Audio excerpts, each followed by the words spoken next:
There we go. We should be good now. You guys should be able to hear me. Boom. Thank you, AA 18 or AA 11 827. I appreciate that. Um, I was just fucking yapping about how I get ready, right, to go out. But this is what I do, guys. I hit the gym, I do the live stream, and then I head out.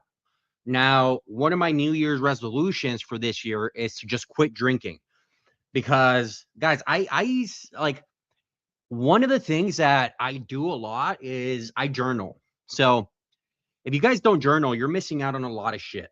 All right. You guys should be journaling and kind of having some self awareness and some self reflection about your weaknesses and then the things you didn't like about yourself this like 2025.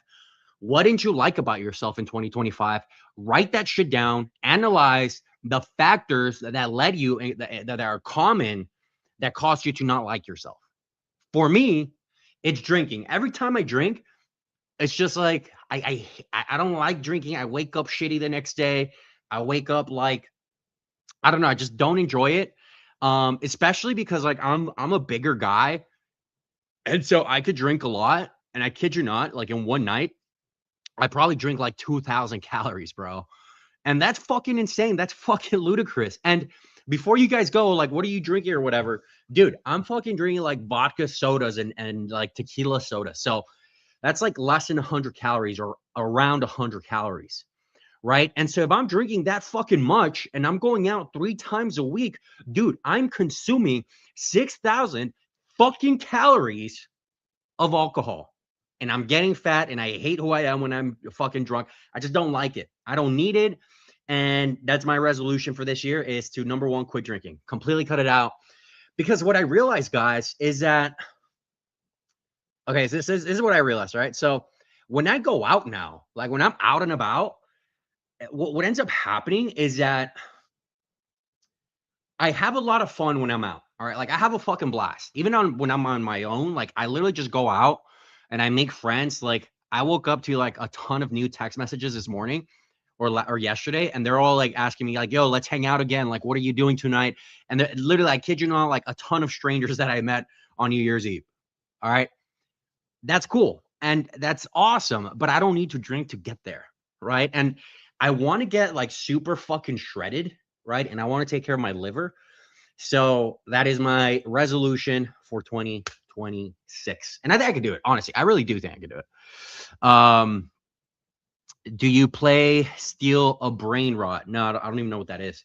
But that's kind of like my New Year's resolution. It's the first live stream, Friday live stream of 2026. I want to hear your guys' resolution. I asked guys in the community. So if you guys are a part of my community, go ahead and join that. The link is in the description. There's like 100+ guys, and we could all literally go in there. Like we could all just hold each other accountable for our goals in 2026. And I think we could do it. Like honestly, I really do think we could do it. What's up, Sky Roberts? There's a lot of y'all coming in. What's your favorite NFL team, dude? So I'm Hispanic, right? My parents are Mexican. And I'm like the classic fucking Mexican dude that just loves the Dallas Cowboys. I don't love football. Okay, I don't love football. I don't love like sports teams. And I barely watch any sports. The only reason I go out to like a sports bar is so I could like hang out with my friends. That's the only reason. Like I'm not like an aficionado where it's like I'm gonna be angry if like the team loses. No, I think that's pretty fucking gay, right? If you get angry when your team loses and it just ruins your whole day, I think you should probably get a hobby. But I don't really watch sports like that. But I guess I would say like the Dallas Cowboys would be my team. But I want to know your guys' like resolutions.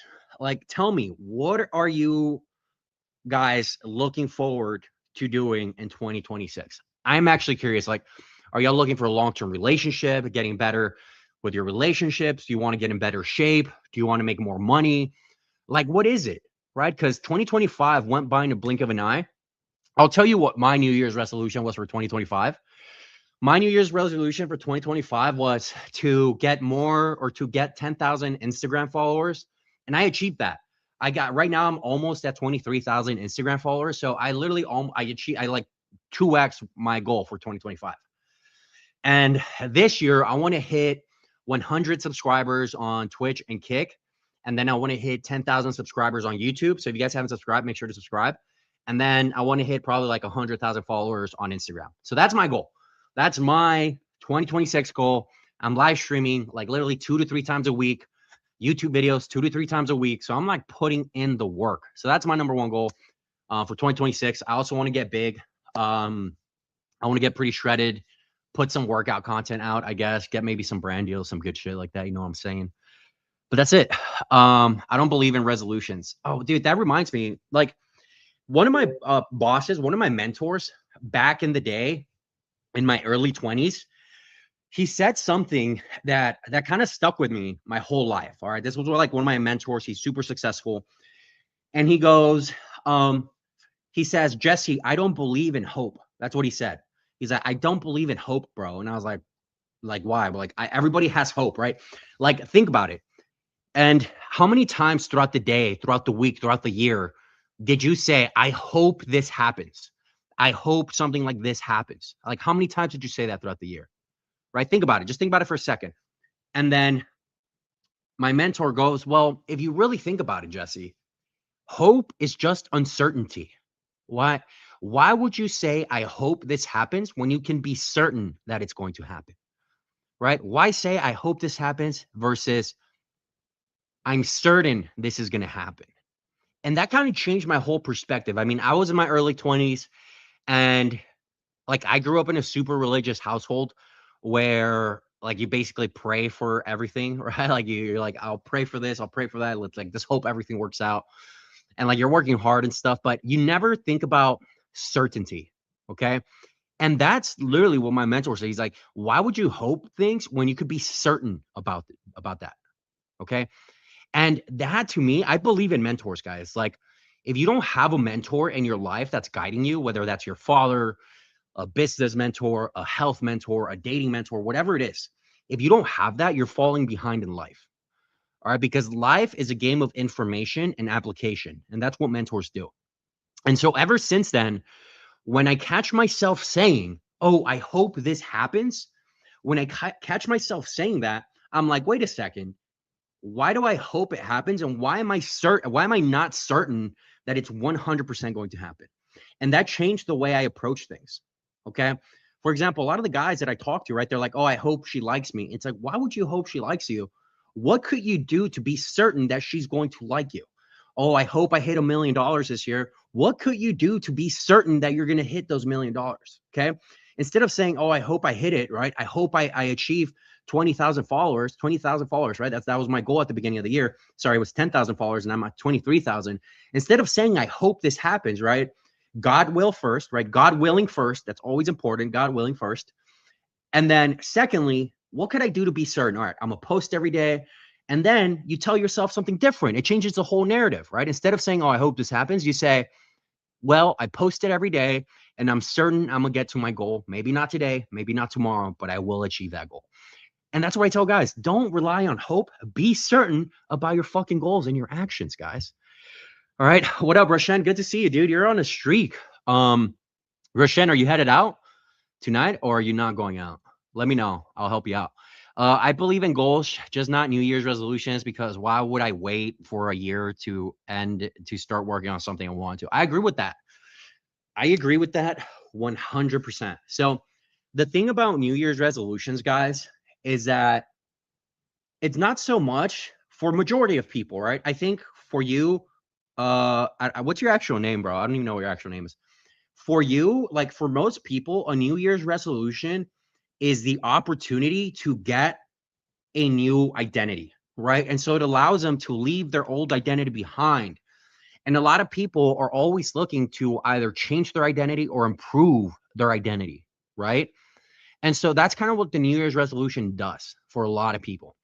And when you're trying to develop a new identity and become a better person or a person that like achieves their goals, there's no better time than New Year's, right? So I agree with you. Like you shouldn't wait to New Year's to just fucking go ahead and do it. Just go out and do it. But I do understand why people wait till New Year's because they're trying to leave that old identity behind. And that's the hard part. Okay. A lot of people think the hard part is getting started on their goal, but that's not really the hard part. The hardest part is abandoning your old identity, which means abandoning your old habits that are preventing you from reaching that new identity, the new person that you want to be. That is the tough part. And New Year's helps a lot of people with that. So I get it. I can't go out tonight, bro, because I'm at my parents', but I'm at the gym getting a few approaches in. Yeah, dude, good shit. I just left the gym. Um, I love the gym. I think since like what you guys are gonna start seeing a lot more, because like I said, my New Year's resolution is to completely quit drinking and just like go cold turkey. Um, like when I go out during the night, I think what I'll do, like let's say if I have a one of my like I have a girl over, like I end up dating this chick, I might just have like a glass of wine with her or something, but I'm not gonna drink like I drink now. Like I've been drinking in my 20s my entire life. You know what I mean? So you're gonna see a lot more like content of me at the gym, a lot more content of me like during the day, like doing like more normal stuff, right? Because that's just what I want to do. And I think that's gonna take my content to the next level, especially when I move to Nashville. So I think that's gonna help a lot, right? Um, with the content to the next level. Because a lot of you guys that watch this, guys and girls, like you want to see more regular, like normal people stuff, right? I put out a poll on my Instagram actually, and pull out my iPad so you guys could see.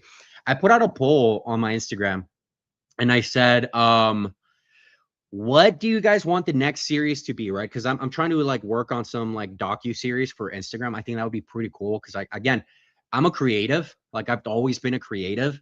I love creativity. Like Rashen, I mean, you're part of my my mentorship. I created a course for dating, right? And the course, I literally invented the whole like I made up the terms. Like I love creating, right? I'm just a creative. And so that's really what I want to hone in on this year. And that's why I'm doing a lot more content stuff. But on Instagram, if you guys aren't following me on Instagram, make sure to follow me back. Jesse_Steele. But I made a poll on Instagram and I asked you guys, I said, what do you guys want to see me create? Right. And I gave you guys 3 options. Okay. Option number 1 was 50 first dates. So my idea was to go on 50 dates. And I was going to try and do it like in a month, right? Or do one date every day of 1 month. And I was going to kind of like record it, right? After every date. And see if I could find my long-term girlfriend, right? Like my wifey. So that was idea number 1. And I thought that would be cool, right? And I was gonna bring some of my female friends, and we're like gonna swipe together, and it was just like they were gonna be on my live stream. We're gonna do a lot of this stuff. So that was idea number 1. Idea number 2 is kind of like very basic, but it's still a lot of fun because you meet a lot of like individuals. And idea number 2 was to do street interviews in Nashville. Have you guys been to Nashville? It's like always popping. Like there's not one night in Nashville where it's not popping, and it's just great for street interviews, right? And so I was going to ask questions about relationships. I was going to ask questions to guys why they're out there, what they're looking for, right? And just kind of like really get an insight if you guys are afraid to approach, or if women, if you're watching this and you're getting approached, right? And you get approached, but if you're a girl watching this, do you girls ever get approached by a guy and then you're like, fuck, that was terrible. Like that was so awkward. I hated that, right? I help prevent that, right? I help guys prevent that. And so I was going to do like some street interviews like that and just do like a little docu-series, right? And then the third option, this was the most popular one by far. It got like 2/3 of the votes, like 60% of the votes went to this option. The third option was for me to figure out how you can go from just strangers on Instagram to a full date and maybe even a relationship, maybe a hookup, whatever you guys are looking for. And so it'd basically be like cold DMing, like outreach on Instagram. And you guys all voted for that. And so I'm gonna carry that out. I don't know if I could do it with my Instagram though, because my Instagram is basically like tailored from the live streams. And like, to be honest, guys, like you put on a personality on your live streams, right? Like if you guys actually met me in person, Rashen, I think you'll meet me in person soon enough. But if you guys meet me in person, I'm actually pretty calm, right? But you guys would hate watching that. So you kind of put on a character, but overall, it's just like my Instagram. I don't know if that'll work for my Instagram, but we'll just have to see. So you guys voted that one. So that's when I'm attack. I'm actually going to get a couple of my girlfriends to review my Instagram. And then we're going to go through like every piece of content that I uploaded on Instagram and see what they think, right? See like what their first thoughts are from my Instagram. And then what I'll do after that, if it doesn't work, my Instagram's too like too crazy for these girls, what I'll do is I'll create another Instagram like fresh with no followers, like build it from scratch, and you guys will follow along in that journey. And so, like I said, I love creating, right? So I might do all three throughout the year, but the one that got voted the most is the one that I'm going to do. So, um, controversial opinion, but identity won't change in a snap without strong catalyst. Yeah, I agree with that. So the thing about identity that a lot of people get wrong is that you don't want to overcomplicate identity. Okay. And I have a whole module in my course about identity, and I think Rashan knows this. I don't know if you're part of my community, but identity comes down to a few things. Okay. It comes down to your values, right? If you cannot write your values on a piece of paper, you cannot have an identity. You have to know your values. All right. You have to be able to write them on a piece of paper, and then nothing can sway that identity, because then that means you're fickle, right? That means you're a pushover identity wise. That's how it starts. The second part of it is building habits around that identity. If you're not able to develop habits around that identity, you're not really congruent with yourself. And that might lead to hating yourself. That might lead to just cognitive dissonance, because you're acting different from what you stand for. And that causes a lot of dissonance internally, right? A lot of like chaos internally for your identity. So yes, most of the time to change your identity, it does require a catalyst that is going to impact you, that's going to leave almost like such a hard mark, that's going to drive you, that's going to really help you internalize that drive. Because it's easier said than done, right? We're all emotional, we're all humans, we're all fickle, but I agree with that 100%, man. Most people need to constantly do something to break through that initial resistance in any endeavor. Resistance, there's this book, I forgot what the name of the book was, but there's this book that talks about resistance, right? Let me find it for you guys. But this book talks about resistance, and he says, like, write down your goals, right? The author says, write down your goals, bam, bam, bam, you're writing your goals. And every time you feel that something is deviating you from pursuing the action that's related to you achieving that goal, that's resistance. And then as you write these things down and you start internalizing them, you start kind of either facing them, like going head first, facing them, or you just avoid those venues, or kind of like you avoid that, whatever is causing you to not take action for your goals, right? I'll give you one example. So for me, dude, I've been working out since I was 15. Like I've been working out for so long, literally over a decade. And in my mind, it's just sometimes I'm not motivated to go work out, right? Like I'm just not motivated to go and work out. And so if I sit in my car too long, right? If I sit in my car for more than a minute when I get to the gym, because I procrastinate because I don't want to do it. So I sit in my car and I'm like, oh, I don't want to go. And I have to convince myself to go. The longer I sit in my car, the shittier my workout gets. Okay. So that's resistance. That's what resistance is materializing as. And so in my mind, I already have it set. Like when I get there, the second I get there, I'm just going to get out of my car and just fucking go in. Okay. And then I'm just going to run a mile, right, to get my heartbeat like fucking going. And then I'm going to start working out. And the reason I do that, because that's what it takes for me to get over that resistance. Now, because I kind of bored, but there's other things that I do, right? Like I box, I do, MMA, I do these things because those are cool to work out. And it kind of, I'm more motivated to do that and be successful at that. Now, let's talk about cold approach. Let's talk about dating, right? In cold approach and dating, if you spot yourself, if you continue to see yourself not approaching, let's say you get to the venue and you're not approaching, you start getting in your head, start keeping track of how long it takes you to start like double thinking to go approach that girl. So if you get to the club, the bar, if you're at a grocery store, and you start overthinking the approach, that is your cue to just fucking go in and do it, bro. Like, don't even think about it. The same way I don't even think about like headed to the gym. As soon as I get there, I go in. You want to do the same with your approaches, right? When you see a pretty girl that you like, that's your type, go in and do the approach, right? And don't worry about the outcome. Be detached from the outcome and just do it. Because remember, the win here is being able to develop that habit, right? And that's very important. That's something that every guy kind of has to go through. And that's good because you'll be able to desensitize yourself from any positive or negative outcome. So it's very important. All right. It is very, very important. Yes. Pin Dynasty, War of Art. I know Pin Nice. I know he's a fucking G. He probably read the same shit, but I'm like, so like 80% of the books I read are about self-improvement and the things that I need to fucking eliminate, right? Like resistance is huge for me. And then the other 20% are like conspiracy theories on Joe Rogan podcast. Like the other 20% is like the pyramids, right? And like there's a bunch of fucking like conspiracy theories about bullshit. So it's like 80-20, but 80% of the shit I read is to become a better man as a whole. And I think every guy, that's like how it should be.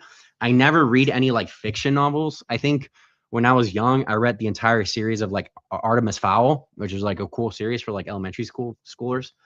And then I never read again. After that, I read like uh I didn't read anything. I read like all my history books that I had to, like mandatory readings. But after that, I just started reading like nothing but self-improvement. I think that's what most guys are missing. But yeah, War of the Art, that's what it's called. That's a great book called about, it just talks about resistance, how you could overcome resistance, how resistance materializes in your day-to-day life, stuff of that sort. It's been a while since I read it, but on my phone, I have like a album. And before like I go to sleep, like sometimes I just have an album on my phone, like a collection of screenshots of these ebooks, right? And just things that talk to me. So I just go through those screenshots occasionally of things that really resonate with me, and it kind of reminds me of it, right? Another thing that I like to do with my reading, right, and growing is when I read, I'm reading to learn, but I'm also reading to find, right? So as I'm reading, I'm trying to find an answer to a question that I might have, a struggle that I might be going through. So I'm reading with a purpose, right?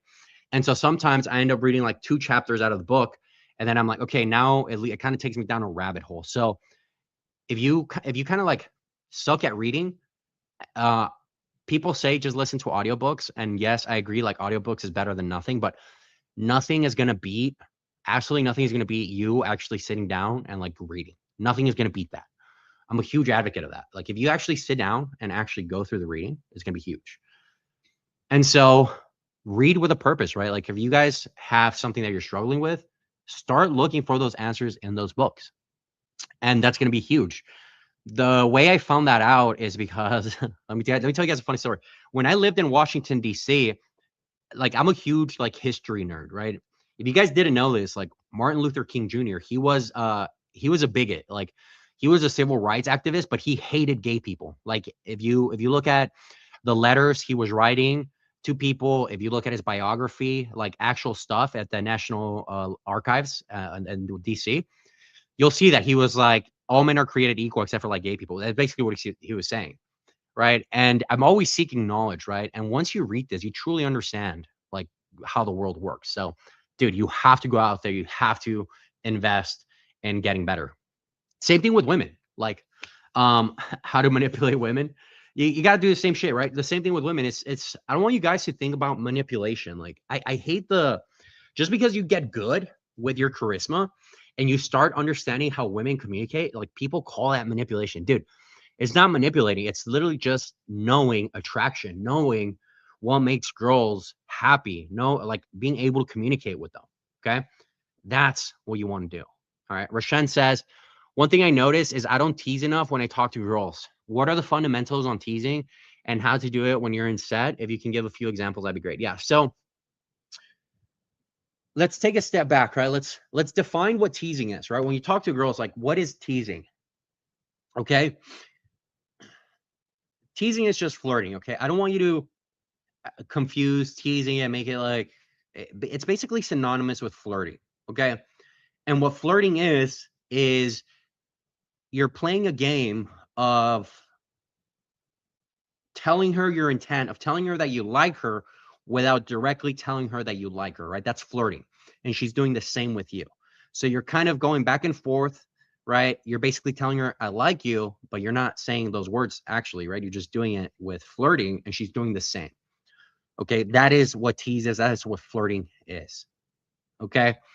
One of the most popular ways to tease a girl is to put her in a frame that she's that chases you. Okay. Girls do this all the time. Girls put you in a chasing frame all the time. You guys don't even pick it up, right? So I'll give you one example. The other night I was talking to a girl and she goes, I don't know what the fuck we're talking about, but she goes, you're gonna have to prove that to me, That's a tease, right? She says, you're gonna have to prove that to me. Basically saying, like, okay, sure, whatever. You're saying whatever. If you like me, prove it, right? That's a tease. She's teasing me about what I'm saying, about what's coming out of my mouth. She's challenging me. And a lot of guys will start qualifying immediately, right? But you want to think, Rashan, of a tease, of a way to challenge what she's saying about the attraction she has towards you. So if she says, oh, I really like your shoes. Oh, really? What do you like about them? Are you lying to me? That's a tease, right? You're challenging what she's saying in regards to her attraction for you, right? And that naturally puts her in the chasing frame. And again, this is like more advanced stuff. The most important thing, guys, when it comes to women and talking to women, the most important thing is that you're able to listen, right, attentively, that you're a good listener, because you can know all of these things, right? You can know all of this theory. You can know all of these theories, but nothing is going to fucking happen if you can't pick it up, right? If you can't pick up on this shit, what's the point? Like, you can't pick up on these signals, it doesn't matter. It's never going to matter. So you guys just want to be careful on the information overload, because otherwise, yeah, you're there's no point in it. So, Rashan, that's kind of what it looks like, right? Just to be clear, let me know if you understand that, because it is kind of like a complicated concept to grasp, and even more so, do it and pick up on it like live, right? When you're live doing this shit, it's kind of hard to do it. War of Art, how to manipulate women. We already covered that. Yes, just stay to discipline. Think hard for almost all people. Yeah, consistency is tough, dude. Consistency is like the number one thing that causes people to not achieve their goals. I'm speaking from experience. Like, guys, I was so inconsistent with, I still kind of like fall off every now and then with my social media, right? Because like, as a person trying to grow my social medias, I have to be so consistent in what I put out. Like, I have to put out like this amount of content, and I have to stick to it. And sometimes I run out of ideas. That actually, I like these live streams because I actually end up kind of making videos on what you guys ask me. But it's like you have to be consistent, and again, eliminate the resistance, eliminate friction, and whatever your goal is, try to have as little as friction between you and your goal. Okay, that's another thing. All right, dude, I could talk about this shit for fucking ever. Friction. Let's go over friction, guys. All right, class is in session, dog. What is friction? Okay, when you're trying to achieve something, all right, so you want to give yourself as little friction as possible. Okay, if you're trying to get fit, don't sign up for a gym that is an hour away. Don't sign up for a gym that's out of the way when you head to work or when you come back home. Sign up for a gym that's on the way because you're already driving there. There's no friction, right? This is how much I believe in eliminating friction, okay?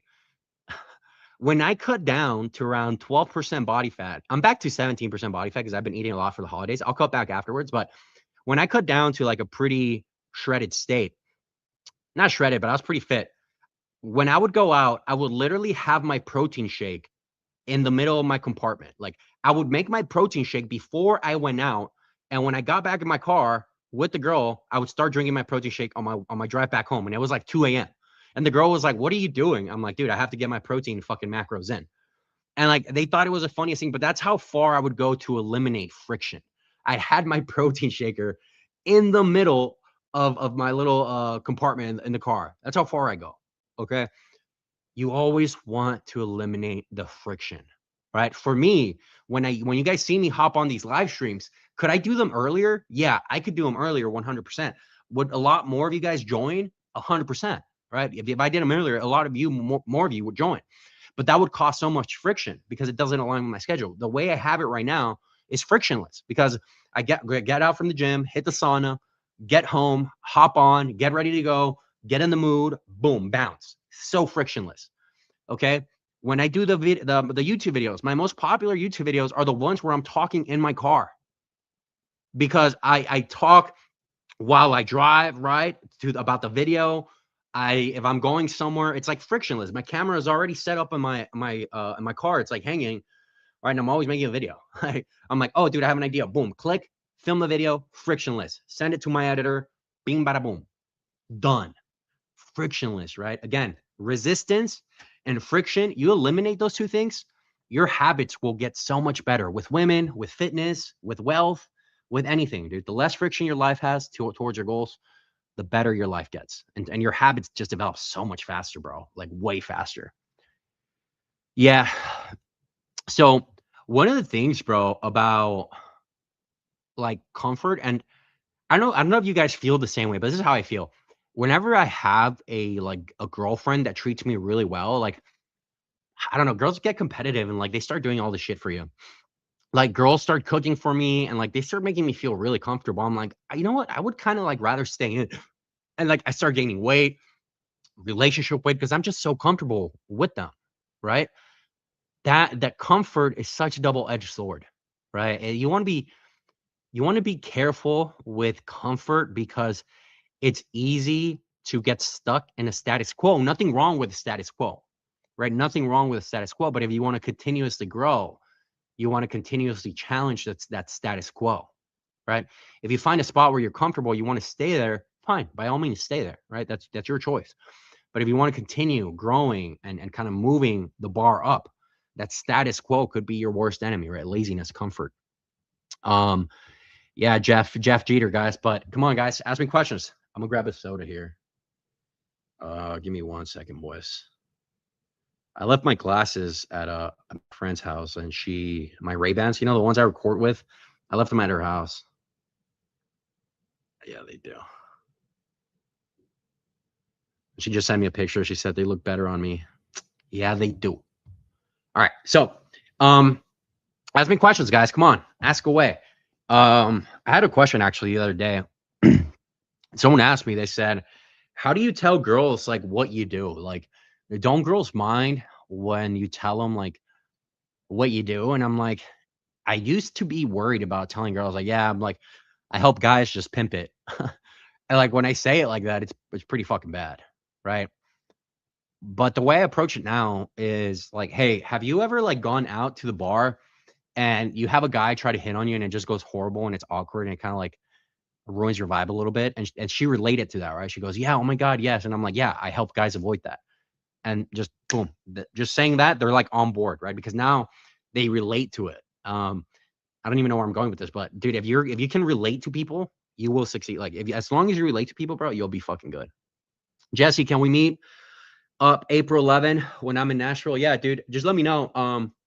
Dude, I mean, I'm going out, right? I'll be in Nashville. Like, I live there, so I know you're part of the retainer program. So all you have to do is hit me up and just grab a spot somewhere. Don't spend too much money on a spot. Like Nashville's, like even if you're 20 minutes away, you'll be fine. Like I'll just pick you up. It's not a big deal. I'm 50. I believe a younger woman wants a leader, a man with a future. All women, not just younger women, all women want a leader, a man with a future, right? They all want that, except okay. So, guys, okay. So think about women and men. All right, what leverage do women have, and what leverage do men have? Just think about it. Like, okay, leverage that men have, their future, their ability to just fucking be successful, their drive, right? Their opportunities. And when I say opportunities, it could be opportunities to, rise up in wealth, opportunities with women, with options. But that's the leverage we have as men. So if you're a man that has his shit together and you're able to sell that journey, okay? I'm saying I'm huge on this, guys. Listen carefully. If you're able to sell your journey, not the end goal doesn't matter. Women want to be part of a good journey. Think about it like a hero tale, right? Women want to be part of a good journey. They don't care about the end goal yet, as long as you prove to them that you can take them along in the journey and that you'll be successful in that journey. That's all they care about. A lot of you guys suck at selling your journey. Like you guys think you need the end goal, but no, you just need to sell the journey better. So you want to think about the leverage you have, and you want to think about the leverage women have. Women leverage, it's basically beauty and reproduction. Okay. And nurturing, right? I think nurturing could be part of the value that they offer for sure. But just overall, the older women get, the more they lose in their leverage, right? They get older, maybe they don't make as much they get older, they can't, maybe they struggle to reproduce more, and they've been so fed up with guys, they're not as nurturing and loving, and because they've been alone for so long that they're forced to be masculine, right? Think about it. If you're a girl and you've been alone in the world, like fending for yourself, that's going to cause you to be more masculine, right? Think about like single mothers. So they lose their leverage as they get older. And so younger women have all the leverage. So they have more expectations from you. Older women will kind of like settle, right? They'll be like, okay, I understand where I'm at. Like I need to actually settle for. I'll be okay if he's not a total leader. Like they start settling because they lose their leverage. Likewise, as a man, dude, if you don't have any girls chasing you, you don't have any fucking leverage. You're gonna settle for whoever comes your way, whatever bone is thrown at you, right? If you don't think about it like this, if you don't have a job offer and you're looking for a job, you only have one job offer, you're gonna fucking take it because it's the only fucking job offer you have. Uh, uh, like if you had 5 job offers, you could be like, yo, dude, this company offered me 200 grand. Like, what are we doing here, right? I really want to work for you, but this company over here sounds pretty enticing, right? That's leverage. Opportunities, abundance is leverage for men. And so it just depends. Think about it like that. All right. In terms of leverage, she has a house, kids, money already. It doesn't matter. Like, again, it doesn't matter what she has. A lot of women older women already have kids. They're not looking for more kids. If you don't have kids as a man and you want kids, you're just wasting your time. Dude, trust me, I've dated a lot of single mothers and I've kind of put them on rotation. I actually love single moms because they're actually pretty nurturing, like low key. Like when they're kid free, bro, those single mothers go hard. Like they will fucking treat you almost like a son and they will like take care of you. Right. But it's kind of like a deal, like the elephant in the room. Like we both agree to, like, okay, this is just going to be a fling because I want kids. You don't want any more kids. You like to get piped down by a younger dude. Cool. Right. But don't settle, man. Again, think about it in terms of leverage. Why would her having a house, kids, and money matter to you? Like, why does that matter to you if you have that stuff already? Do you think that's going to add more value to your life than having kids? Probably not, right? As a man, we kind of low key yearn for that. Their shelf life decreases with age. Yeah, some women, right? It's kind of like the rule, but like, there's some girls, right? Don't get me wrong. Like, uh, I'm not like red pilled, right? Like, there's a lot of red pill stuff out there, but I'm also like not. I'm kind of just like a realist, a realist pill. You know what I mean? I think a lot of women understand like that when they get older, they start coping with the fact. And so you just have to kind of stand your ground with them and be like, dude, you're just coping, and like put them on the spot. Like, dude, it's okay to cope. Like, it's nothing wrong with it, but just like don't ruin it for other young chicks. You know what I mean? But usually girls, like by the time they hit 30, you start seeing them age pretty bad.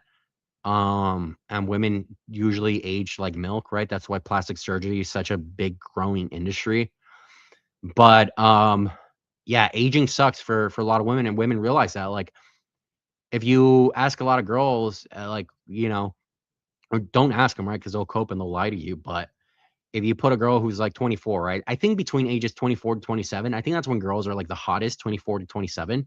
That's like their prime, right? Fully developed. You could have an awesome conversation with them. They have some life experience, so they get it, right? So I just think like that age is like perfect. And then once they start getting older, they start kind of like, and they're still alone. It's like they start like their mindset just starts getting really fucked.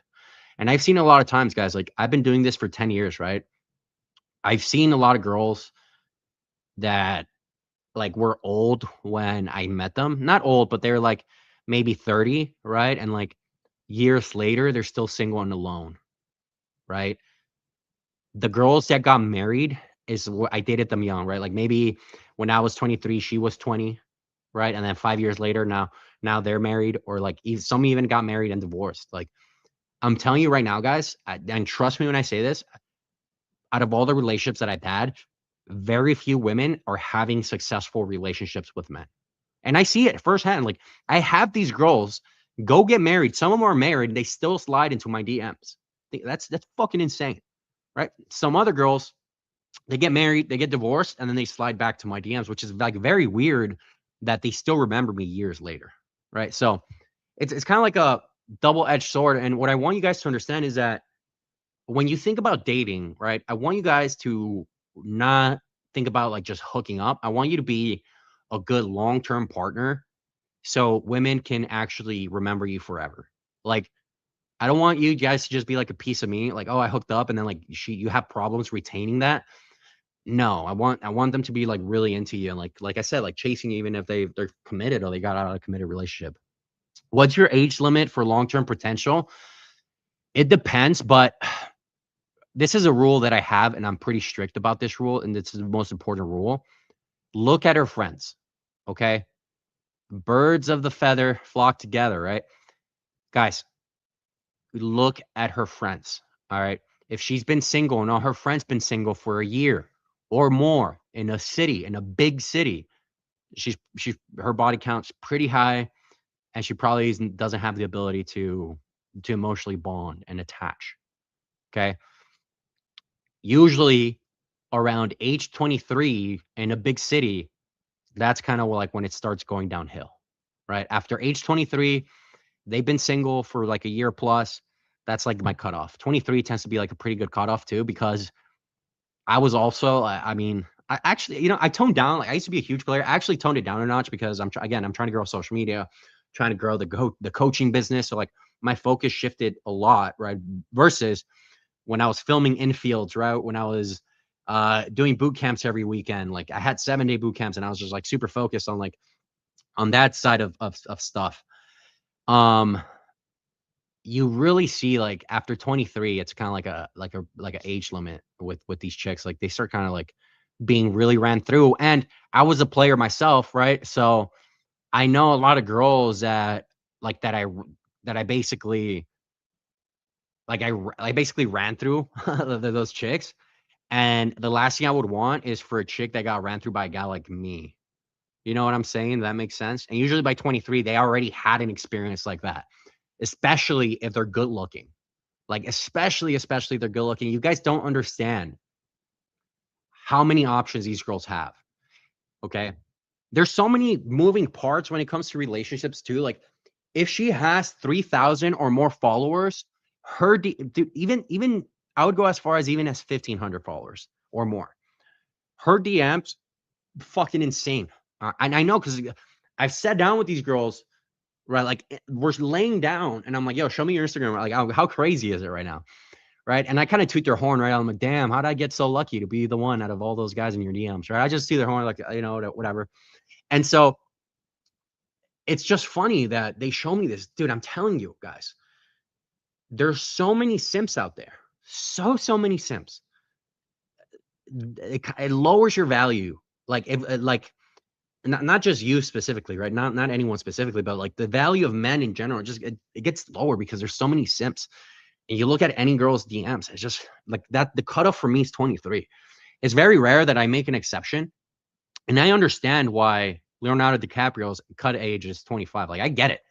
Like once you've been around, like you know this stuff, right? There's very few exceptions. Like there's girls that I've met that have had like a series of long-term relationships, like 1 or 2 or 3 long-term relationships, or girls that are truly homebodies, right? Where I go out, for example, you go to like a big concert, right? And you go out and then you meet like these women who like never go out, and they literally just homebodies. All right, they're homebodies. And sure, they might have a guy like that they're dicking down on the side, like sticking him down on the side, like whatever. But overall, like those girls are obviously better than the average girl you'll meet out and about. All right. And one of the things that I want you guys to understand is like, well, what about like going out during the day and stuff like this? Is like, dude, like fucking horse need groceries too. Like, don't label a girl's purity based on where she hangs out. That's how you get played, because you expect something out of her and you're already making her to be someone that she hasn't proven herself to be. And then you just make this assumption, right? It's kind of like going to church to meet a girl. That's kind of like not how it works. Now, I'm not judgmental. Like if and I tell this to girls all the time. It's like if you're a horn pass, like I'm not gonna judge you for it, but I'm also not gonna marry you, right? I'm not in a position to like judge you because I'm not judgmental at all. Like I'm the least judgy person you ever meet, but I'm also like doing what's best for me. You know what I mean? So I kind of like that. Like I start almost playing like a dad role for them and like building a lot of comfort. Like they feel really comfortable sharing their stories with me. And Yeah, it's just like I'm super straight up with my girls. If you guys see my text, I'm super straight up. I'm like, hey, like we're like I'm not I have no intentions of being long term with you, but I do enjoy my time. If you want to keep hanging out, that's cool with me. If not, I totally get it. And they're cool with it. Like girls are so cool with it. If you're super upfront, there's no reason for you to try to lie to them. But yeah, that's my age limit, bro. That's a good question. Again, it depends for every man, right? Those are just my standards, and like I know a lot of guys who are maybe a little bit more liberal, right? A little bit more accepting, and they're okay putting up with a girl who has like a body count of like 100. Like I'm serious, right? I mean, you see these porn stars who date other porn stars in the industry, like it's normal, right? And I wish everyone the best. Right? I'm not here to say, oh, I told you so. Like whatever. I really don't give a fuck, dude. We're all gonna die at the end of the day. Like, might as well live your best life. Yeah, 23 for me is it. But again, it depends, dude. It depends on like the girl, right? Because again, there's one ex that I had that I remember vividly, right? And she was a really good. I think she's 28 now. She's 28 or 29, but she's a really good girl. Like she never goes out. She's always hanging out with her parents, like putting in family time. But she doesn't put herself out there, and she doesn't dress like a slut. Like she has like 300 followers, and but she's just naturally beautiful, right? But she does. It's kind of like she doesn't know she's beautiful. So there are women out there who are older that could be an exception. They're just way harder to come across, and like you almost technically have to do like door to door knocking to like kind of find these chicks. Like that's how rare they are. It sounds kind of crazy, but that's how rare they are. But it is possible, man. You just really, again, it goes like you really have to approach every girl that you're attracted to. That's just what it is. Because a good girl like that's not going to approach you. She's just not because she's shy, right? They tend to be shy. They also don't know that they're beautiful, right? So, also if she's very feminine, she's not going to approach you. I'm sorry to say this, guys. If she's very feminine, she's not going to approach you. She might give you some intent signals, right? She might look at you and like give you a signal like to come approach me, but most of them will not approach you. So you have to get that approach, and you never know who she's going to be. You got to figure it out. Pair bondability is not possible if their eyes are dead. Then, so this is a good question, right? Because pair bonding comes up a lot. Is like, I have a very controversial opinion when it comes to pair bonding. Pair bonding for men is commitment. We as men, we can pair bond because we have an easier time being stoic, right? We're not emotional. At least majority of men are not emotional, right? We're not as neurotic as women are because we don't have the hormones women do, right? Women are just women. For me, a man can be disciplined enough to commit, even if he's slept with a ton of girls. Right. And I'm saying this from my perspective because that's who I am, right? Dude, trust me, I've been around and I have so many options. But at the end of the day, I know that if I commit myself and I'm disciplined enough, I will resist that temptation. I will commit to one woman. That's just who I am. And I know I can do it. And I know majority of the men, and I hang out with a lot of like high value men, right? Who have a lot of shit going for them. Majority of those men are like that despite having a ton of options. Okay. It's just, it becomes a problem when the guy is not used to having that many options. He's not used to being exposed to that temptation. Right. So pair bonding for men, I think the pair bonding for men is possible because we're more disciplined, we're more committed. And if you have experience being exposed to temptation, right? Like I have girls that come up to me, right? And they tempt me. I have girls that look at me and like, I know temptation, right? What is it? Like Solomon, the wisest man in the world, and who is the strongest one? Samson. They both fell to lust. Right? It's like the man's number one weakness. So you have to be very careful. But I'm positive that for men, it's all about commitment. For women, pair bonding is huge. And the way you determine if a woman can pair bond is how she treats you after you sleep with her. Okay, so like let's say you're you're talking to this girl and you guys hook up the first night you meet her, and then she's like super attached to you after that. She still has the ability to pair bond, right? Because she's attached to you.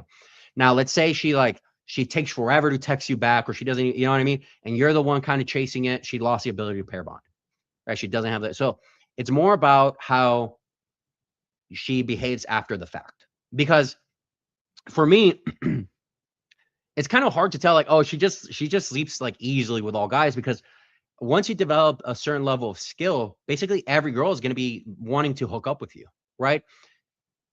When you develop a certain level of skill, when you develop a certain level of status, right, like A-list celebrity, right? When you develop a certain level of wealth, like, and you still have a good combination of all three or looks even, women will want to sleep with you. Like no matter what, they will want to sleep with you.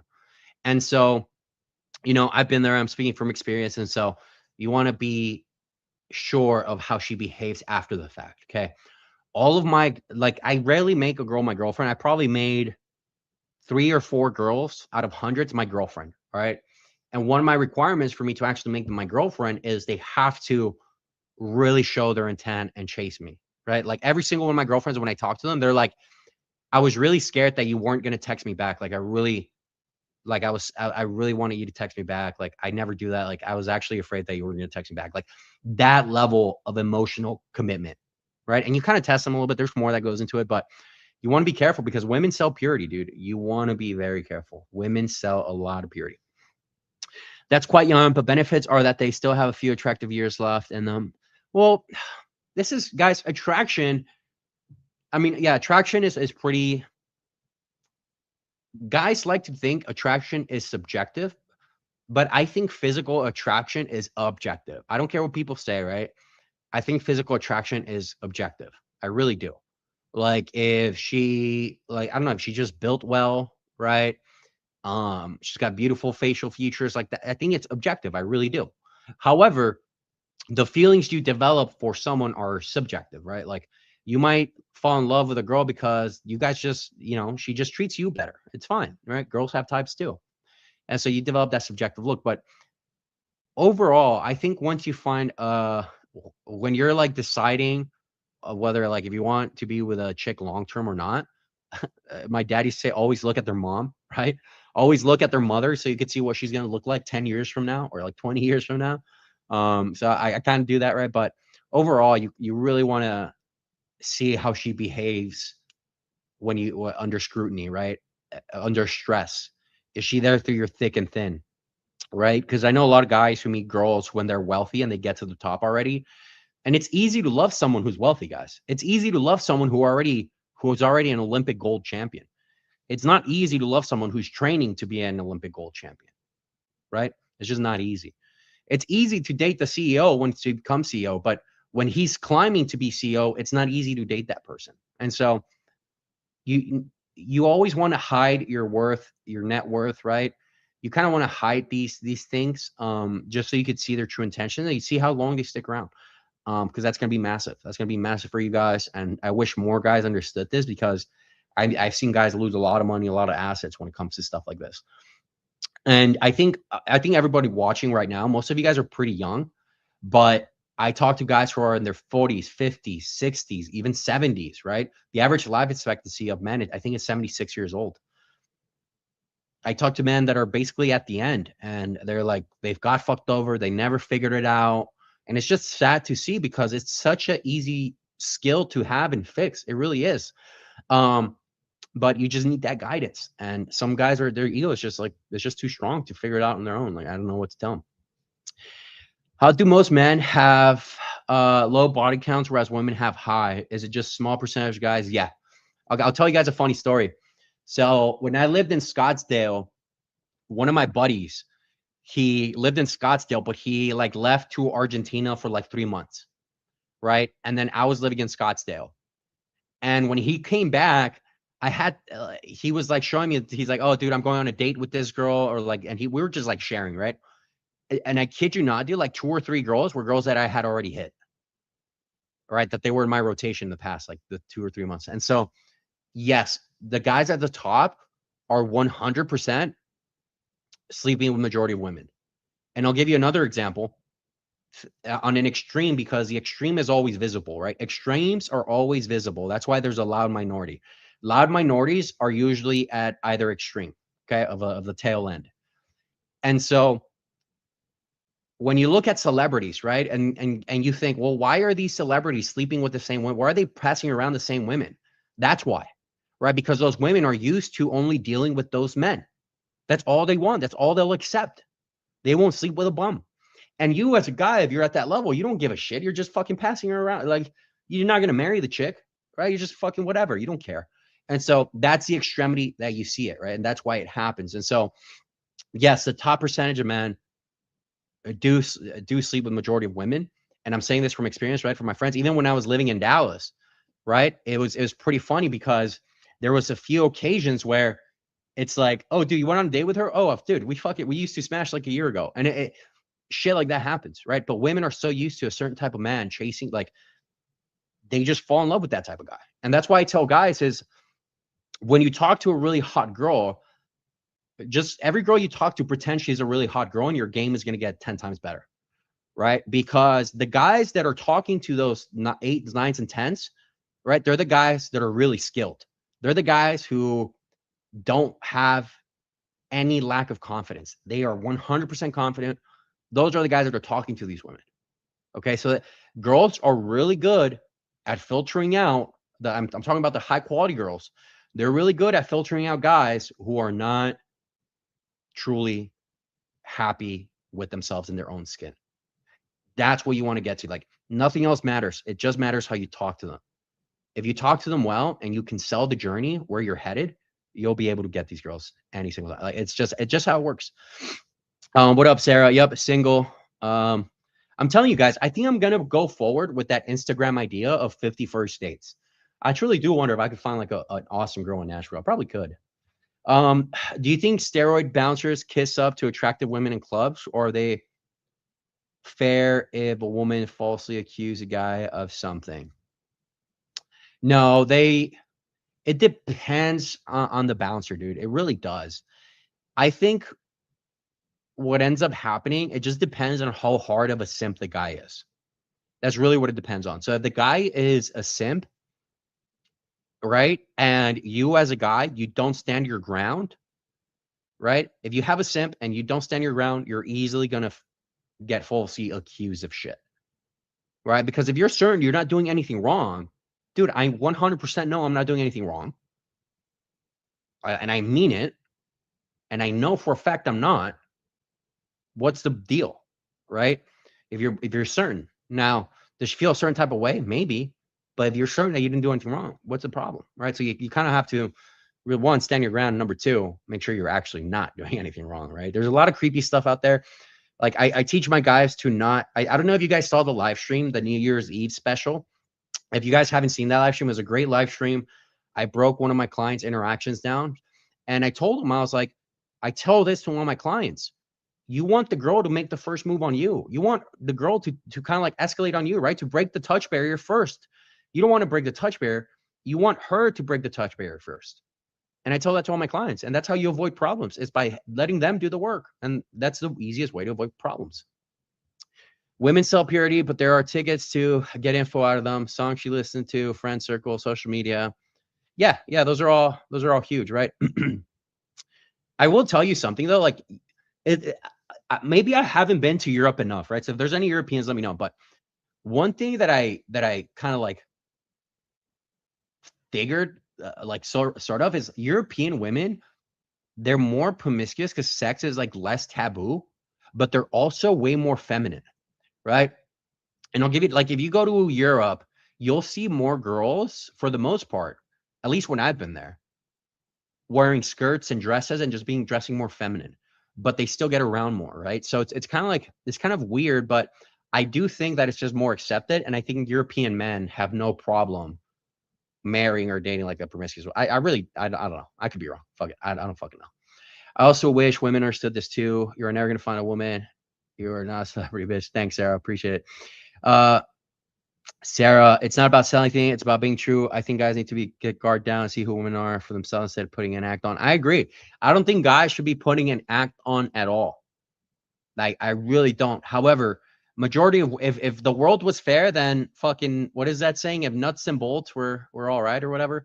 That's just not the case, right? When a girl likes a guy, she's going to try to put her best foot forward. And you as a guy, you need to understand that. You need to understand, again, that she might not be her real self. She might be hiding some things because she doesn't want to feel judged. And that's normal. So you as a guy, your job is to not make her feel judged. And that's how you're going to get the truth, right? So again, you develop that skill set. Like, for example, that's part of the reason why I'm not judgmental at all. Because once you start judging whatever, right? Let's say you judge, I don't fucking know. Let's say you judge cars, right? Let's say you're a car guy and you judge other people's cars just because you do. Like, oh, look at that car. Look at the spec on that car. It's pretty shitty, right? Once you start developing that judgmental feeling, it starts spilling to other areas of your life. Okay.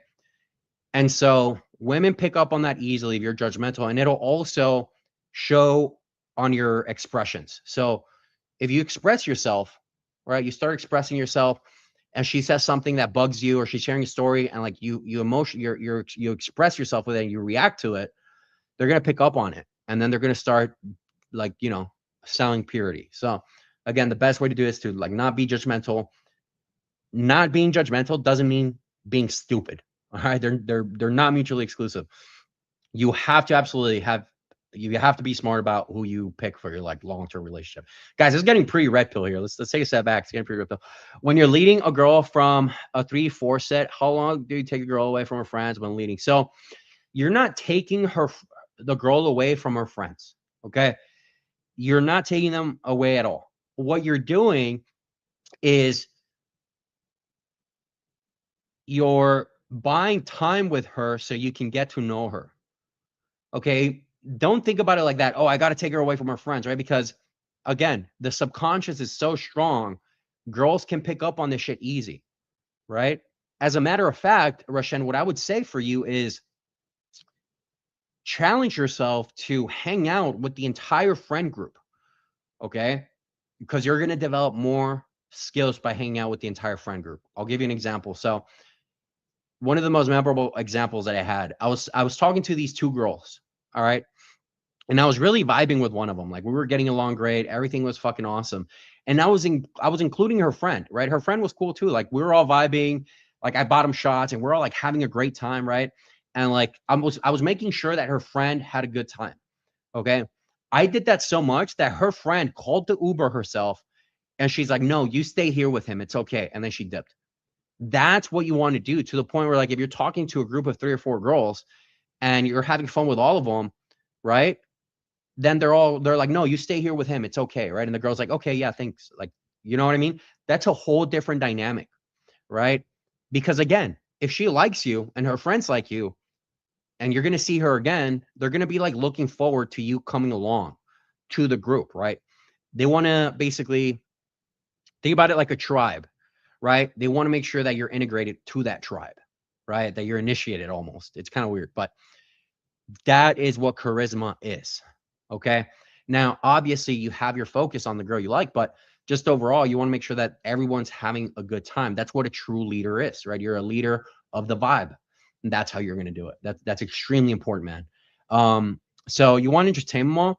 And then if you do want to get like a drink with her, you want to get to know her better, right? You could ask her, be like, "Yo, let's go sit over there so I can get to know you a little better." She's probably going to say yes. And then confirm, are your friends cool if we do that, though? I don't want them like thinking I'm kidnapping you. No, not at all. Boom. Right. So again, Rashen, you understand the theory pretty well now. Once she's hooked and she qualifies herself to you, you're happy to do that. Okay. You can go ahead and lead it like that. And we talked about leading in the previous live stream. So again, everybody, y'all have to watch that live stream. She does whatever she does. Sweden is done for the sex first and talks later kind of deal, but they are still having babies. Probably a decline soon though. Yeah. So when I was living in Mexico City, guys, earlier this year or earlier last year, I met I met German girls. Right, German girls are very much so. Let's have sex first and let's talk later. Like I was like I never felt like such a booty call until I met a German girl. Like I was meeting these German chicks and they would like literally call me up like randomly, like, "Hey, can I come over?" It was the weirdest thing, but again, and they were so feminine. So it's like, it was weird, but I didn't like that, honestly. I actually do like to get to know these people and like have some sort of connection, but they were not like that. And I did not vibe with that at all. Yeah, all women will 100% they will 100% do it. Yeah, so that's Sarah, you're proving my point exactly, right? You're exactly proving my point. What I want guys to avoid, I want them to avoid that act. I want the girl to go straight into being herself so guys can avoid any trouble. No, well, it depends on the girl, really. I mean, every girl's different, but depending on the act that they put on, it's way, way different. Yeah, dude, super fucking efficient, bro. Yeah, yeah, Rashen, I got you. Dude, I could talk about anything. Like I was talking about the Iran protests earlier with a client of mine. So dude, I literally could talk about anything. I love geopolitics. I love anything with psychology. I love anything about growth. I love shit like that, guys. But I'm gonna start getting ready, boys. I have to go grab an energy drink. I have to listen to some music because again, I'm done drinking, dude. I'm fucking done with it. This year's my year, bro.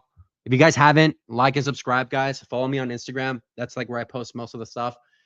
Stay tuned. I'm about to move to Nashville and we'll talk, guys. We'll see you on tomorrow's live stream. Tomorrow's live stream, Brandon is going to do it. If you guys are not familiar with who Brandon is, he's my co-founder of the coaching company, but he's also kind of like one of my really good friends. So make sure you watch tomorrow's live stream. I won't be on it, but he will. So we'll see you guys tomorrow. All right. Thanks for joining, guys. Love you all.